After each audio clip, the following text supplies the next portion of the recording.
அழகான ஒரு கிராமம். அதில் ராஜு என்ற பையன் அவன் தனது அப்பா அம்மாவுடன் மிகவும் சந்தோஷமாக வாழ்ந்து வந்தான். ஒரு நாள் காலையில் ராஜு தனது அப்பாவுடன் வயலுக்கு சென்றான். அப்பா தனது வயலில் விவசாயம் செய்து கொண்டிருந்தார். அப்பா, இந்த நிலத்துல தாங்க நமக்கு சாப்பாடு வருது.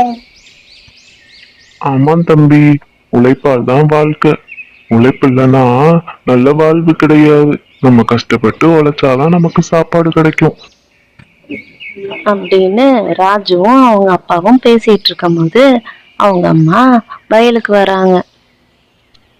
ராஜு, உழைப்போட சேர்த்து நேர்மையும் கத்துக்கணும். அந்த உழைப்பு தான் நம்மள ஒரு நல்ல மனுஷனா உருவாக்கும் அப்படின்னு சொல்லி ராஜுவோட அப்பா அம்மா 3 பேரும் உழைப்பையும் நேர்மையும் பத்தி பேசிக்கிட்டு இருந்தாங்க. ஒரு நாள் ராஜு தன்னோட அப்பா அம்மா கூட சேர்ந்து கிராமத்துல உள்ள சந்தைக்கு போய்கிட்டு இருந்தான்.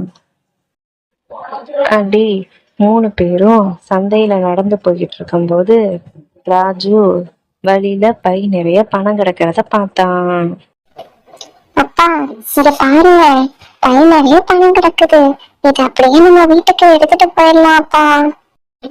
அப்பா, இந்த காசை வீட்டுக்கு எடுத்துட்டு போய் நமக்கு தேவையான எல்லாத்தையும் வாங்கிக்கிட்டு மிச்ச காசை நம்மளே வச்சுக்குவோம்ப்பா. இல்ல தம்பி, அது ரொம்ப தப்பு. அடுத்தவங்க பொருளுக்கு என்னைக்குமே நம்ம ஆசைப்படக்கூடாது. இந்த பணத்தை சம்பாதிக்க அவங்க எவ்வளவு கஷ்டப்பட்டிருப்பாங்க, இதை அவங்க கிட்ட கொடுக்கறதுதான் சரி. தம்பி, நேர்மையே நல்ல செல்வம். நம்ம எப்போதும் நேர்மையோட இருக்க கத்துக்கணும். இந்த பணப்பை யாருக்கு சொந்தமோ அவங்ககிட்டயே நம்ம அதை திரும்ப கொடுத்துடணும். சரியா தம்பி? அந்த பணப்பையை எடுத்துக்கிட்டு ராஜுவோட அப்பா அம்மா 3 பேரும் அதை யாருக்கு சொந்தமோ அவங்க கிட்ட திருப்பி கொடுக்கலான்ட்டு வராங்க. வர வழியில ஒரு செல்வந்தர் கவலையோட நிற்கிறத பார்த்துக்கிட்டே வர்றாங்க. ஐயா, ஏன் கவலையோட நிக்கிறீங்க? என்னாச்சு உங்களுக்கு? ஏதாச்சும் பிரச்சனையா? எதுவா இருந்தாலும் சொல்லுங்க. எங்களால முடிஞ்ச உதவியை நாங்க செய்யறோம். சொல்லுங்க ஐயா, என்னாச்சு? ஆமாம் தம்பி, என் பணப்பையதான் எங்கேயோ தொலைச்சிட்டேன். எங்க தொலைச்சுன்னே தெரியலப்பா. எங்க தேடியும் கிடைக்கவே இல்லை. இந்த பணப்பை நீங்க எங்கேயாச்சும் பாத்தீங்களா? ஐயா, இந்தாங்க உங்களோட பணப்பை. இது எங்களுக்கு சந்தையில கிடைச்சது. இதுதான் உங்களோடதான் பாருங்க. ஆமா, இது என்னுடைய பைதான்.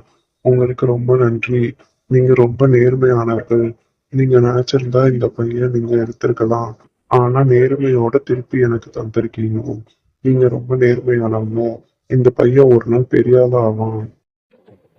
அவங்க பணப்பைய திரும்ப கொடுத்ததுக்காக அவங்க நேர்மையான குணத்தை பாராட்டுற விதமா அந்த பையனுக்கு அந்த செல்வந்தர் சின்ன பரிசு பொருள் ஒண்ணு கொடுத்தாங்க. ரொம்ப நன்றி. இப்பதான் அப்பாவும் அம்மாவும் நேர்மையோட இருக்கிறது எவ்வளவு முக்கியமோ சொல்லி கொடுத்தாங்க. அப்பா அம்மா, என்ன மன்னிச்சிடுங்க, நான் எவ்வளவு பெரிய தப்பு பண்ணியிருந்தேன். இப்பதான் புரியுது, பணத்தை விட நேர்மைதான் முக்கியம்னு. நம்ம நேர்மையா இருந்ததுனாலதான் அந்த பரிசு நமக்கு கிடைச்சிருக்கு. அதான் ராஜு, நம்ம எப்போதும் நேர்மையோட இருக்க கத்துக்கணும். அந்த நேர்மை தான் நம்ம வாழ்க்கையை உயர்வாக்கும். அதனால இப்ப நடந்ததையே நீ ஒரு சிறந்த பாடமா எடுத்துக்கோ. ஆமா ராஜு, நல்ல மனிதனாக இருப்பதே மிகப்பெரிய செல்வம் தான். அதை நீ நல்லா ஞாபகம் வச்சுக்கிட்டாலே போதும். ஹலோ குட்டீஸ், இந்த வீடியோ உங்களுக்கு பிடிச்சிருந்ததுன்னா லைக் பண்ணிடுங்க, மறக்காம சப்ஸ்கிரைப் பண்ணிடுங்க.